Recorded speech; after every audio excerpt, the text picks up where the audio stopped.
Bismillahirrahmanirrahim. Assalamualaikum warahmatullahi wabarakatuh. Kami dari kelompok 8 mata kuliah Sejarah Islam Asia Tenggara yang beranggotakan saya, Lutfia Altika Utami, dan teman saya Atika Humairo, serta Saujana Sarira. Kami dari kelas 6D Pendidikan Guru Madrasah Ibtidaiyah UIN Suska Riau. Adapun yang akan kami bahas yaitu tentang Islam di Brunei Darussalam.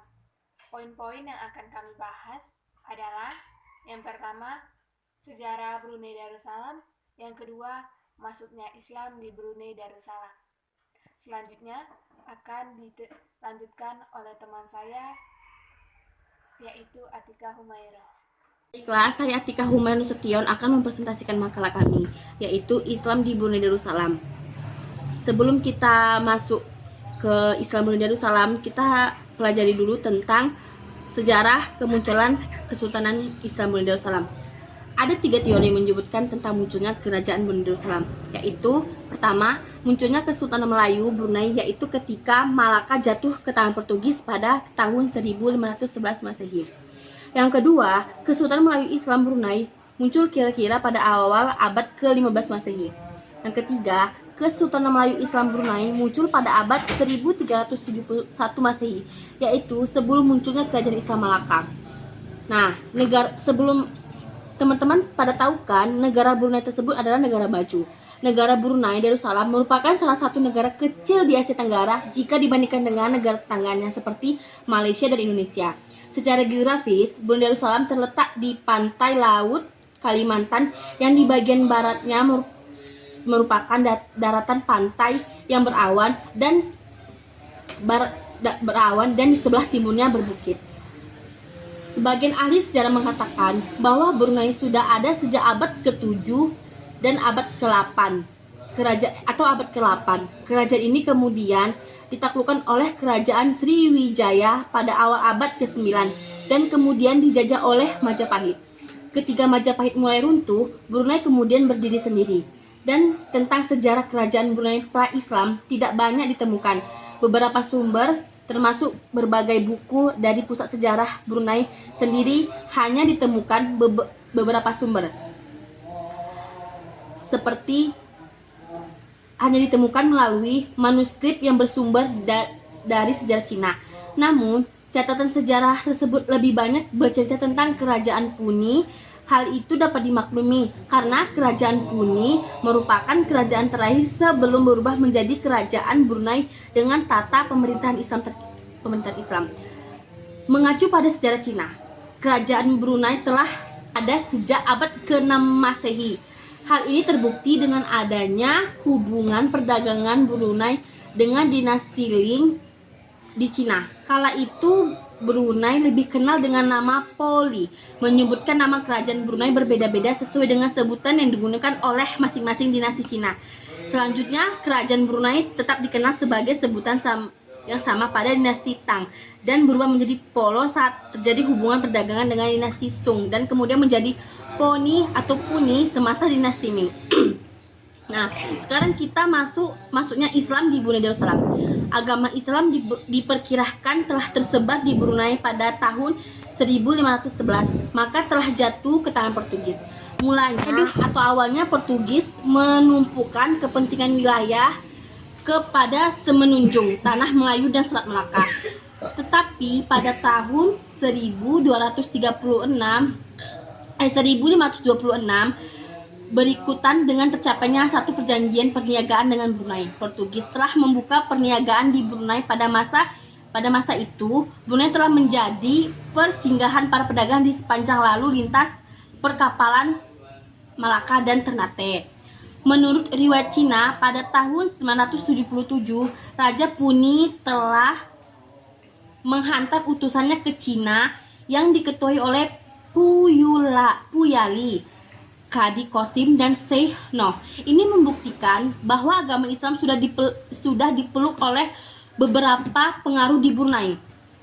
Dalam sejarah di Cina dicatatkan bahwa pada 1370 Brunei atau Puni pada masa itu rajanya bernama Mahommed Shah Sultan Muhammad Shah telah menghantar utusan ke Cina dengan membawa sepucuk surat menggunakan tulisan hot atau kaligrafi yang bentuknya sama dengan tulisan Huiku, tulisan orang Islam keturunan Turki yang mendiami daerah Uighur.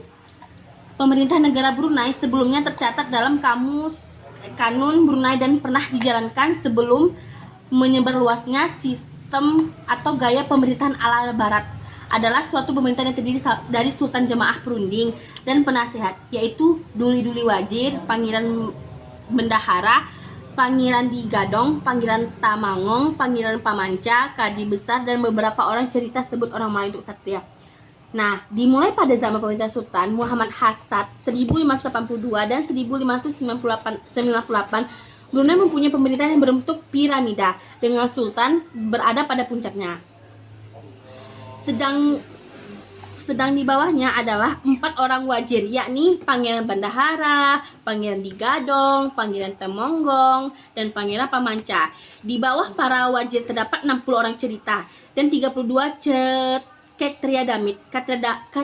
Ksatria adalah jabatan tertinggi selips wazir dalam susunan hierarki pemerintahan di Brunei. Gelar Ksatria ini adalah anugerah dari sultan kepada mereka yang keturunan berdarah raja. Nah, jadi siapapun yang berketurunan darah raja mendapat gelar Ksatria. Oleh karena itu, rakyat bisa tidak boleh diberi gelar cerita. Nah, di atas sini nanti teman-teman ada nama-nama sultan ketika kesultanan pada saat Brunei Darussalam. Nah, ini isi presentasi dari kami. Selanjutnya kesimpulan akan dilanjutkan oleh Sarjana Sarira. Baiklah, kesimpulannya ada 3 teori yang menyebutkan munculnya Brunei Darussalam. Yang pertama, Kesultanan Melayu Brunei ketika Malaka jatuh ke tangan Portugis pada tahun 1511 Masehi. Dan yang kedua itu Kesultanan Malaka Islam Brunei muncul tidak lama selepas jatuhnya kerajaan Malaka kira-kira pada awal abad ke-15. Dan yang ketiga, Kesultanan Melayu Islam Brunei muncul pada tahun 1371 Masehi, yaitu sebelum munculnya kerajaan Islam Makkah.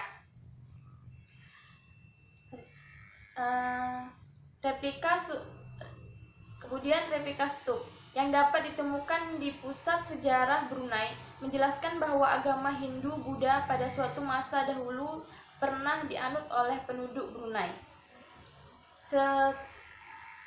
Setelah itu menjadi kebiasaan dari para musafir agama tersebut. Apabila mereka sampai di suatu tempat, mereka akan mendirikan stupa sebagai tenda serta mempertaruhkan mengenai kedatangan mereka untuk mengembangkan agama tersebut. Dan Asia Tenggara merupakan salah satu dari wilayah peradaban Islam lainnya, yaitu terdiri dari wilayah peradaban Islam Arab, Islam Persia, Islam Turki, dan Islam Afrika.